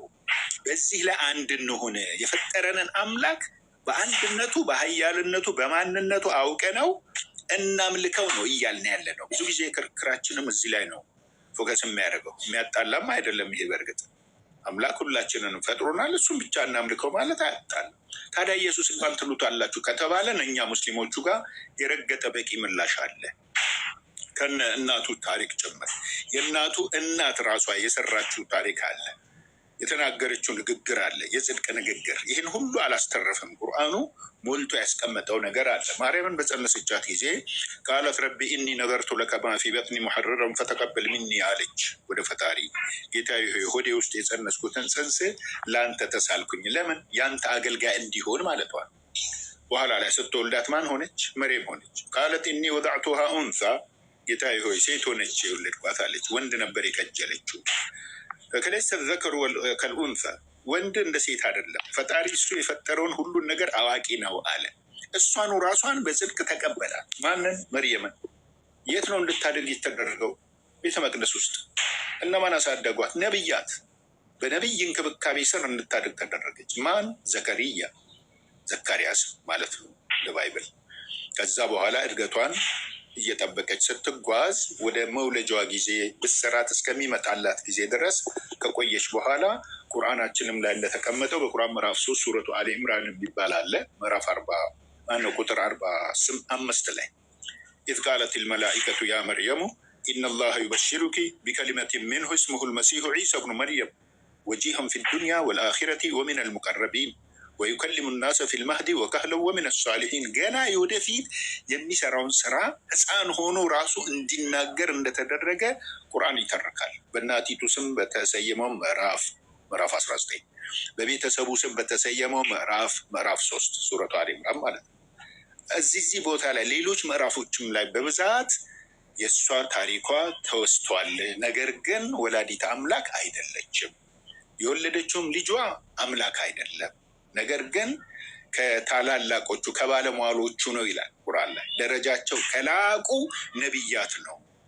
ከዚህ ሌላ ማንነት የለውም። ሁሉ የበላይነት የፈጣሪ ብቻና ብቻ ነው ይላል። ለዚህ ነው ሙስሊሞች በቀን በቀን ላኢላሃ ኢለላህ የምንለው። ሰማያትና ምድርን ከፈጠረ አምላክ በቀር በእውነት ሊመለክ የሚገባው ማንም ምንም የለም እያለን የነቢያትን አስተምህሮት የምንደግመው የምናስተጋባው ከዚህ አንጻር ነው። ከቁርአኑ መረጃ አንጻር ማለት ነው። ነቢይ መሐመድም ለዚሁ ዓላማ ነው የተላኩት፣ ለነቢይነት። በስማቸው እንኳን መማል ኃጢአት ነው። ነቢይ ብሎ መማል ወንጀል ነው፣ ማጋራት ማለት ነው። ረሱል ብሎ መማር አይችልም አንድ ሰው። ወላሂ ብቻ እሳቸውን በላከ አምላክ በፈጠረ አምላክ አዳምን፣ ገብርኤልን፣ ሰማያትን፣ ምድርን፣ ፍጥረተ ዓለሙን በሙሉ በፈጠረ አምላክ ስም ነው የምንመገበውም የምንምለው። ስግደታችንም ለሱ ብቻ ነው። ተልኳቸው ምንድን ነበረ? አያይዘው እንዲመልሱልኝ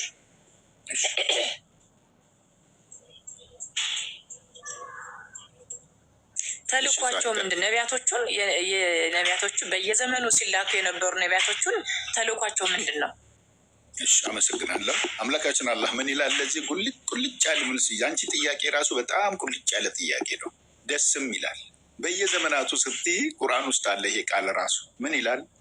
ወለቀድ በአስና ፊ ኩሊ ኡመትን ረሱላ አን ዕቡዱ ላህ ወጅተኒቡ ጣጉት ይላል። በየዘመናቶቹ የእልካቸው የነበሩ ነቢያቶቼ በሙሉ ለህዝቦቻቸው ከአንድ ፈጣሪ አምላክ በቀር ሌላን አምልኮ እንዳታመልኩ፣ የፈጠራችሁንና የፈጠረኝን አምላክ ብቻ አምልኩ ብለው ሊሉ ነው የላኳቸው አለ። ይኸውልሽ ይሄ ቨርስ ቁርአን ላይ ነው ያለው።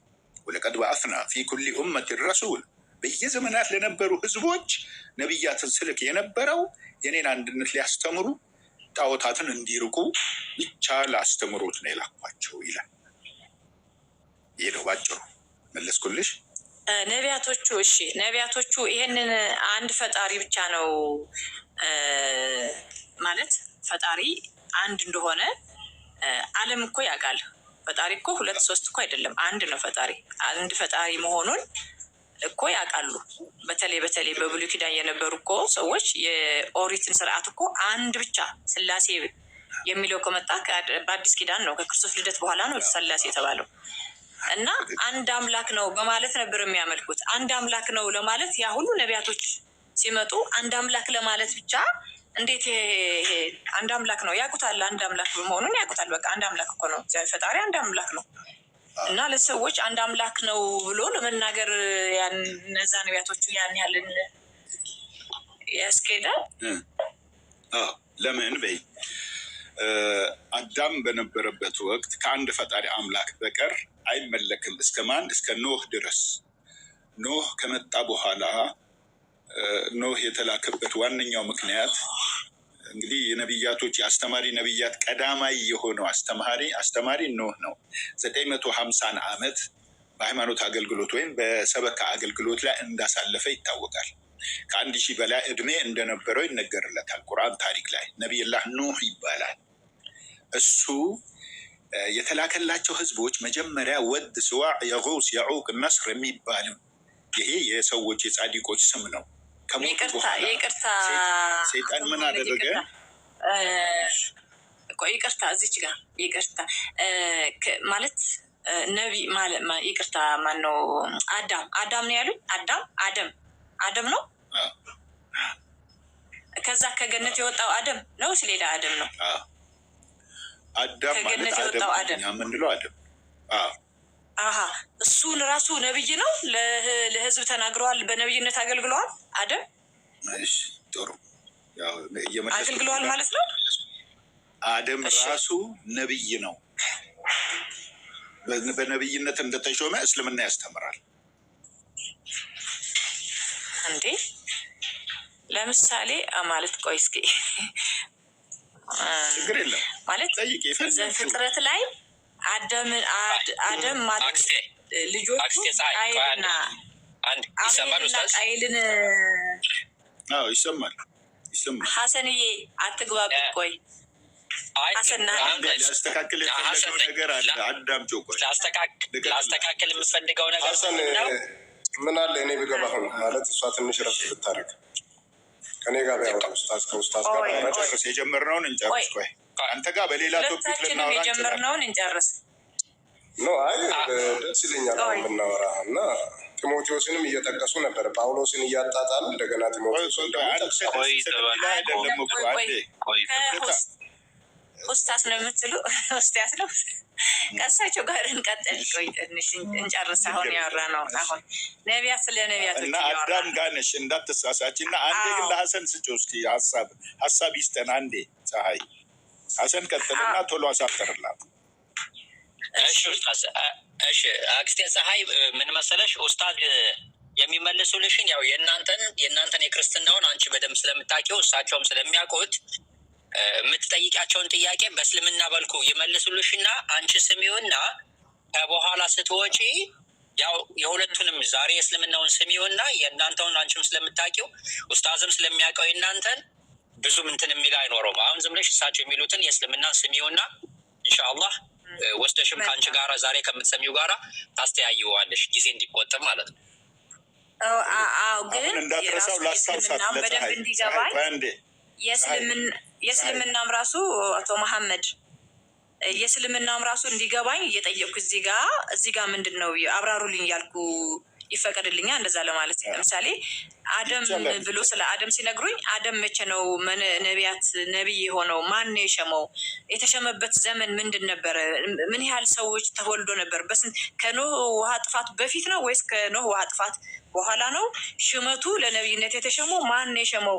እሱ ለምሳሌ የወለዳቸው ማለት አንድ ከሆነ የምንቀባበል ከሆነ የሚያግባባን ከሆነ ሀሳቡ ቃየል አቤል ወንድሙን እንደገደለው ይታወቃል። በዛ በእናንተ በቁርአን ላይ ካለ ማለት ነው። እና ወንድሙን ገድሎታል። ከዛ ተለይተዋል። ቃየል ተባሯል፣ ወደ ሌላ ሄደዋል፣ ወደ ሌላ ዘር ሆኗል። እና ከዛ በኋላ ደግሞ ሴትን ወለደች ይላል። የሴት ዘር ደግሞ በእግዚአብሔር ስም መጠራት ተጀመረ ይላል። እና ከየትኛውን ወገን ነው አዳም ነቢይ ሆኖ የተሾመበት? የተናገረበት ክፍልስ የመጽሐፍ ቅዱስ ወይም የቁርአን ክፍል እንዴት ነው ማለት እንዲገባኝ በደንብ እንዲገባኝ ስለምፈልግ ነው። ግልጽ ነው። እና አንድ የረሳሽውን ነገር ላስታውስሽ። ደግሞ ወደ ዘፍጥረት ጎራ ልትይ አስበሽ ነበረ። ተውሽው ነው ወይስ አስታውስሽም ከሆነ እሱንም አይደለም። እዛ ጋ ነኝ ያለሁት አዳም ጋ ነው ያለሁት። አዳም ጋ ነው። አዳም በነቢይነት ተሽሟል ብሎኛል። አሁን አዳም በነቢይነት ተሽሟል አሉኝ። እና እሱ የተሸመበት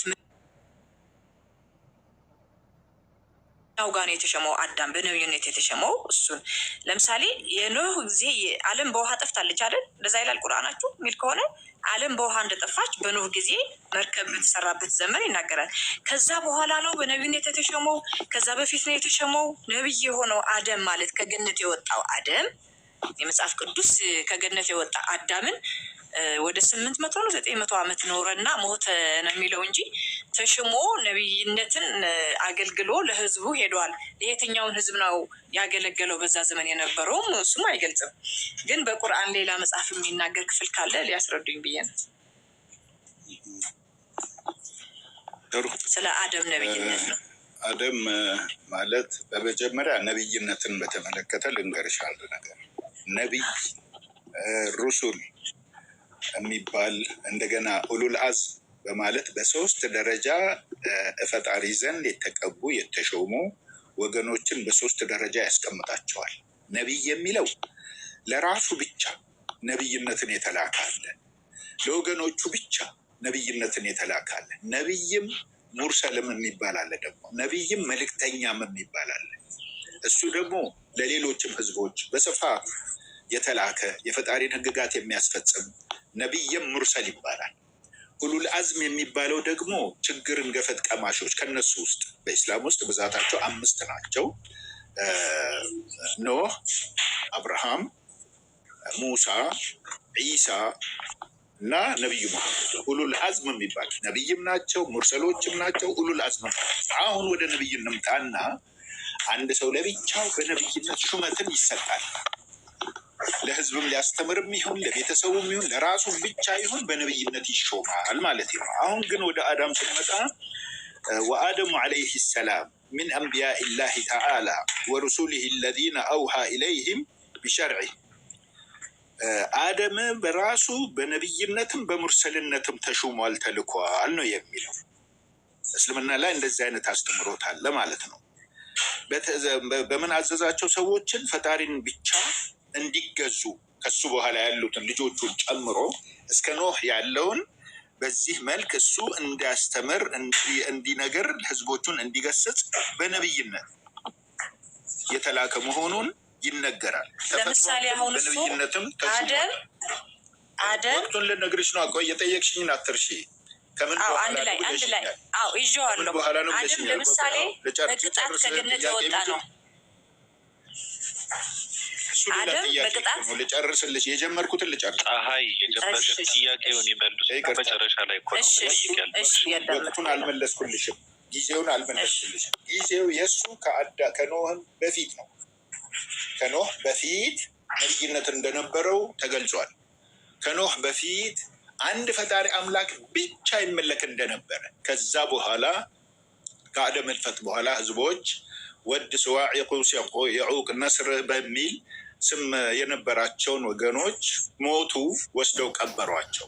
ከቀበሩ በኋላ ዲያብሎስ ተመሳስሎ መጣባቸው እና ምን አለ? እነኚህም ጻድቅ ሰዎች ለምንድን ነው መቃብራቸውን የማታስተካክሉት እና በጥሩ ሁኔታ ለምን አሰሩላቸውም ብሎ መከረና አሰራቸው።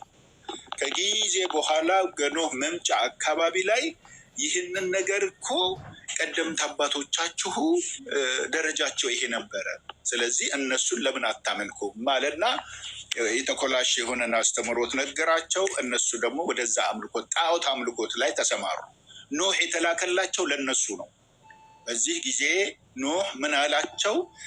ህዝቦች ሆይ አላህን ብቻ አምልኩ፣ ከሱ በቀር ሌላ ያለ በሙሉ ጣዖት ነው አላቸው። ይደበድቡት ነበር፣ በጣም ያደክሙትና ይደበድቡት ነበር።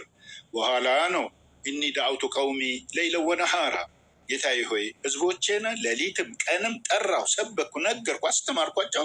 ነገር ግን ወለም የዚድሁም ኢላ ፊራራ፣ ጭራሹኑ ጥመትን እንጂ የኔ ንግግር ጭራሽ ለነሱ ምንም የጨመረላቸው ነገር የለም። ምንንም አታስተርፍ፣ ከምድር ላይ አጥፋቸው ብሎ ዱዓ አደረገ። አላህ ጸሎቱን ሰማው፣ ለራሱ መርከብ እንዲሰራ አደረገው። ያው ታሪኩ በተወሰነ ልክ ግልጽ ነው። ያን አደረገ። እሱንና ተከታዮቹን አዳናቸው እና ህዝብን በውሃ አጥለቀለቀ። ማንን ጨምሮ? ሚስቱንም ልጁንም ጨምሮ ነው የሚለው ቁርአን። ያ ታሪክ እስከዛ ድረስ ያለው ነው። አሁን እያወራን ያለ ነው ስለ አዳም ነው አይደል? አዎ፣ አዳም በነቢይነት ተሹሟል። ነቢዩላህ አደም ይባላል። ከኖህ ጀምሮ የነበረው የጣዖታዊነት አምልኮት በህዝቦች ዘንድ እንዲቀር ኖህ ቢሰብክም እምቢተኞች ነበሩ። እምቢተኞቹን አጥለቀለቃቸው። የተረፉቱ እምነታቸውን ቀጠሉ። ከዛ በኋላ ሲወርድ ሲዋረድ እስከነ አብርሃም ድረስ መጣ። አብርሃምን በነበረበት ወቅት እንደዚሁ አባትየውን ጨምሮ የአብርሃምን ጣዖትን ይሰሩ ነበር፣ ይነግዱ ነበር፣ ያመልኩትም ነበር። ያንን አይነት የጣዖታዊነትን ስርዓት ደግሞ አላህ በኢብራሂም አማካይነት በአብርሃም በነቢያት አባት በሆነው በእሱ አማካይነት ጣዖት እንዲገረሰስ አደረገ። እንደውም እሱ ራሱ በእጁ የደረማመሳቸውን ጣዖታት እንዳሉ ቁርአን ያስተምራል። ነቢያትን ለምን ዓላማ ላካቸው ከሚለውን የተነሳ ነው፣ እንዳትረሺ። ነቢያት በዛን ዘመን ሲላኩ የነበረው ለምንድን ነው? አዎ፣ ህዝብ ጣዖትን ያመልክ ነበረ። ጣዖት እንዲመለክ ማን ያዘዘው? ዲያብሎስ። ዲያብሎስ የፈጣሪ ተቃራኒ ነው፣ አመፀኛ ነው፣ ጠማማ ነው፣ ጥመትን ነው የሚመራ። የሰውን ልጅ መንግስተ ሰማይን ተመልሶ እንዳይገባ መንገድ ሲያስት ስለነበረ በዚህ መልክ አላህ ወአን ዕቡዱኒ ሀዛ ሲራጡ ሙስተቂም፣ የሰይጣንን ጎዳና አትከተሉ እኔም ብቻ ተገዙ ቀጥተኛ መንገድ ነው በሚለው መርህ መሰረት አላህ ብቻ እንዲመለክ ነቢያቶች ሲላኩ ቆይቷል። እስከማን? እስከ ነቢዩ መሐመድ ድረስ፣ እስከ ሙሴ፣ እስከ ክርስቶስ ነቢዩ ዒሳ ዓለይሂ ሰላም፣ እስከ ነቢዩ መሐመድ ድረስ ነቢያት በአጠቃላይ በዚህ መልክ ሲላኩ ነበረ። አላማቸው አንድና አንድ ብቻ ነው። የሰውም ልጅ የመፈጠሩ አላማው አንድና አንድ ብቻ ነው። ምን?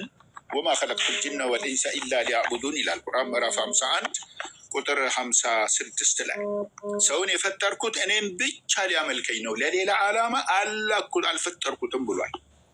ነቢያትም ሲላኩ የነበረው ይህንኑ አስተምህሮት ለማስፋፋት ነው። ሲያስፋፉም ኖረዋል። ነቢዩ ዒሳም ኢየሱስ ክርስቶስም ቢሆን ለዚሁ አላማ እንደሆነ ቁርአናችን ያስረዳል። ምዕራፍ 5 ላይ ከቁጥር 72 ጀምሮ ወቃለ አልመሲሑ ያ በኒ እስራኤል አዕቡዱላህ፣ አልመሲሕ ዒሳ ያለው እስራኤላውያን ሆይ አላህ አንድ አምላክ ነው፣ እሱም ብቻ ተገዙት። ያ በኒ እስራኤል አዕቡዱላህ ረቢ ወረበኩም፣ አላህ ጌታዬም ጌታችሁም ነው፣ በሱ ላይ ምንንም እንዳታጋሩ ብሎ አስተማር ይላል።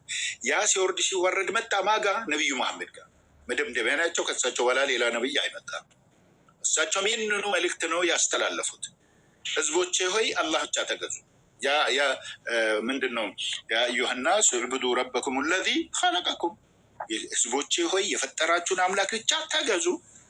አንድም ነቢይ ራሱን ጌታ ነኝ፣ አምላክ ነኝ፣ ፈጣሪ ነኝ፣ እኔን ተገዙኝ ብሎ ያወራ አንድ ነቢይ የለም ይላል ቁርአን ውስጥ ራሱ።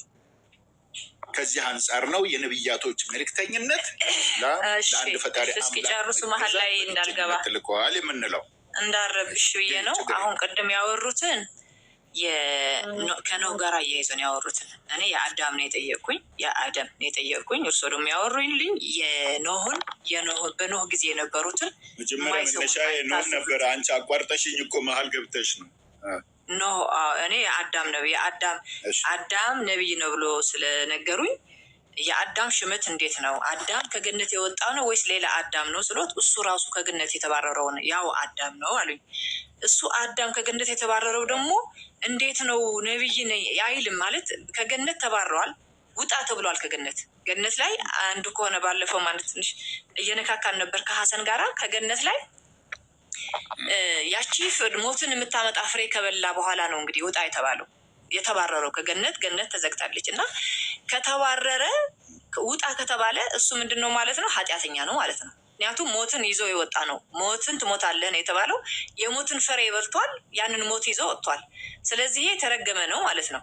ይሄ የተረገመ አደም መቼ ተቀድሶ ነው ነቢይ የሆነው? ከባይብሉ አንጻር ንገሪኝ። ከባይብሉ አንጻር ምኑ ጋር የተረገመ ነው የሚለው? የቱ ጋር ነው ተረገመ የሚለው? አዳም ዘፍጥረት ምዕራፍ 3 አሁን ተረግሟል። አዳም ተረግሟል። ዘፍጥረት ምዕራፍ 3 ላይ አዳም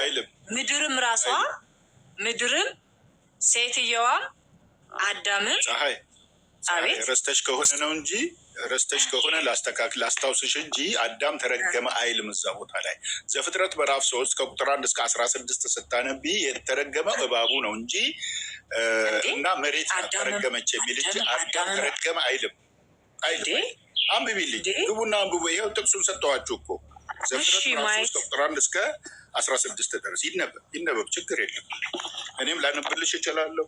ቪዲዮ ከፍቼ ካስፈለገ አጠገቤ ያለ ባይብል። አዎ ዘፍጥረት ምዕራፍ ሞትን ትሞታለህ ተብሏል እኮ ኡስታዝ። ሞትን ትሞታለህ አልተባለም እንዴ? ትርግማን አይደለም? ጉደታ አንድ ያዝ አድርገው ተረጋጋ። በቃ እኔ ልውረድ። አውቃችሁ ነው እኔን ለማስወራት ስላልፈለጋችሁ። እየሰማሽኝ ነው? ለማንኛውም ሐዋርያ ጳውሎስን ነገሩ ድብልቅልቅ እንዳይል የዘፍጥረትን ሀሳብ ከፈለግሽ ለምንድን ነው እኛ በመሀል ላይ እኛ እንጨርስና በኋላ ትገባላችሁ። ይሄ አሁን ዘፍጥረት ላይ ሰው ተረገመ የተባለበት ዘፍጥረት ምዕራፍ 3 ላይ ለአንብበው። እኔ ያነበብኩ ልሄድ። አንብቤ ይቻላል። እባብም እግዚአብሔር አምላክ ከቁጥር 1 ጀምሬ ያነባለሁ። እባብም እግዚአብሔር አምላክ ከፈጠራቸው የምድር አውሬ ሁሉ ይልቅ ተንኮለኛ ነበረ። ሴቲቱም በውኑ እግዚአብሔር ከገነት ዛፍ ሁሉ እንዳትበሉ አዟልን አላት። ሴቲቱም ለእባቡ አለችው፣ በገነት ካለው ዛፍ ፍሬ እንበላለን። ነገር ግን በገነት መካከል ካለው ከዛፉ ፍሬ እግዚአብሔር አለ እንዳትሞቱ ከእርሱ አትብሉ አትንኩትም። እባብም ለሴቲቱ አላት፣ ሞትን አትሞቱም፣ ከእርሷ በበላችሁ ቀን ዓይኖቻችሁ እንዲከፈቱ እንደ እግዚአብሔርም መልካምንና ክፉን የምታውቁ እንድትሆኑ እግዚአብሔር ስለሚያውቅ ነው እንጂ። ሴቲቱም ዛፉ ለመብላት ያማረ እንደሆነ ለዓይንም እንደሚያስጎመጅ ለጥበብም መልካም እንደሆነ አየች፣ ከፍሬው ወስዳ በላች፣ ለባሏም ደግሞ ሰጠችው፣ እርሱም ከእርሷ ጋራ በላ። የሁለቱም ዓይኖች ተከፈቱ፣ እነርሱም ራቁታቸውን እንደሆኑ አወቁ። የበለስ ቅጠልም ሰፍቶ ለእነርሱ ለራሳቸው ግልድም አደረጉ። እርሱም ቀኑ በመሸ ጊዜ የእግዚአብሔር የአምላክን ድምፅ ከገነት ውስጥ ሲመላለስ ሰሙ። አዳምንና ሚስቱ ከእግዚአብሔር አምላክ ፊት በገነት ዛፎች መካከል ተሸሸጉ። እግዚአብሔር አምላክም አዳምን ጠርቶ ወዴት ነህ አለው። እርሱም ምዕራፍ 3 ቆይ 10 ላይ ነች። አሁን 10 ላይ ደርሰሻል። እግዚአብሔር አምላክ አለ፣ እነሆ አዳምን መልካሙንና ክፉን ለማወቅ እነሆ እንደኛ እንደ አንዱ ሆነ ይላል። ስለዚህ እግዚአብሔር አምላክ ከኤደን ገነት አስወጣቸው ይላል። የተገኙበትን መሬት ያርስ ዘንድ አዳምንም አስወጣው። የት ሄደሽ ነው የምታነቢው?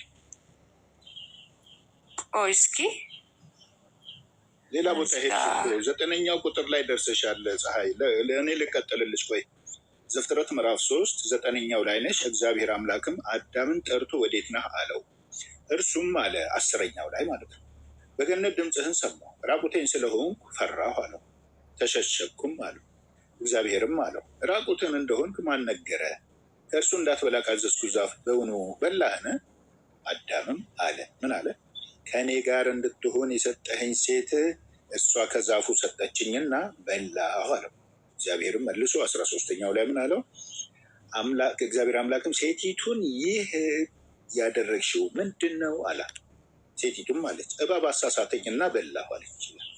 እግዚአብሔር አምላክም እባቡን አለው፣ ይህን ስላደረግክ ከእንስሳት ከምድር አራዊት ሁሉ ተለይተህ አንተ የተረገምክ ትሆናለህ፣ በሆድህም ትሄዳለህ፣ አፈርም በሕይወት ዘመን ሁሉ ትበላለህ አለው ይላል። አንድ ቅጣት። ሁለተኛ በአንተና በሴቲቱ መካከል በዘርህና በዘሯ መካከል ጠላትነትን አደርጋለሁ። እርሱ ራሱን ይቀጠቅጣል፣ አንተም ሰኮናውን ትቀጠቅጣለህ። ሁለተኛው ለሴቲቱም አላት፣ በፀነስሽ ጊዜ ጭንቅሽን እጅግ አበዛለሁ፣ በጭንቅ ትወልጃለሽ፣ ፈቃድሽ ወደ ባልሽ ይሆናል፣ እርሱም ገዥሽ ይሆናል አላት። ይቀጥሉ። አሁን ሶስተኛው ደግሞ የአዳም ፍርድ ነው። አዳምንም አለው፣ የሚስትህን ቃል ሰምተሃልና ከእርሱ እንዳትበላ ካዘዝኩ ዛፍን በልተሃልና ምድር ከአንተ የተነሳ የተረገመች ትሁን፣ በሕይወት ዘመንህም ሁሉ በድካም በእርሷ ትበላለህ፣ እሾህና አሜከላን ታበቅልብሃለች፣ የምድርንም ቡቃያ ትበላለህ፣ ወደ መጣህበት መሬት እስክትመለስ ድረስ በፊትህ ወዝ እንጀራን ትበላለህ፣ አፈር ነህና ወደ አፈርም ትመለሳለህ አለው ነው የሚለው እንጂ አዳም ተረገመ የሚል ነገር የለም። ታዲያ ይሄ ምንድን ነው ታዲያ? ይሄ አዳም ተረገመ የሚል የለም እርግማን አይደለም የሚለውንማ ሰማን እኮ። ይሄ አይደለም እርግማን አይደለም። ታዲያ ምንድን ነው እርግማን ላለመሆኑ? ሌላ መረጃ ልስጥሽ፣ ሌላ ማስረጃ ልስጥሽ። ይሄ ራሱ ቃሉ ምዕራፍ 2 አፈር ነህና ወደ አፈር ትመለሳለህ ማለት ትሞታለህ ማለት አይደለም። ተረጋጊ። አዳም ተረገመ ነው ያልሽው። የተረገመው እባቡና መሬት ነው የተረገመ።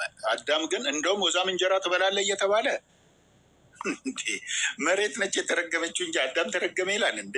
ከጊዜ በኋላ ባይሆን አፈር ነህና ወደ አፈር ትመለሳለህ ተባለ። ገብቶሻል አይደል? ጳውሎስ ደግሞ ምን ብሏል? የተታለለ አዳም አይደለም ሴቲቱ ተታላ ወደቀች ነው ያለ። ኃጢአተኛ አይደለም አዳም እያለች ነው። ማን? ጳውሎስ። አንደኛ ጢሞቴዎስ ምዕራፍ 2 ከቁጥር 9 እስከ 12 ስታነቢ ይህን ያሳይሻል ማለት ነው። ኤኒዌይ የቅድሙን ያልሽውን አሁን አስተካከልሽ አይደል? ለዚህ ጋር አዳም ተረገመ የሚል እንደሌለ አረጋገጥሽ አይደለም? ፀሐይ እባብና መሬት ኔትወርክ አስወርዷታል። ወረደች። አስወጣት እንዴ? እስኪ ለማስገባት ሞክሩና እናጠቃለን። እያለች እናጠቃልለው አይሻልም? እንደገና ላኪና እናስገባሽ። ጥሩ የተረጋጋች ሰው ናት፣ እንደሌሎቹ አይደለችም። በጣም በጣም በጣም የተረጋጋች ሰው ነች።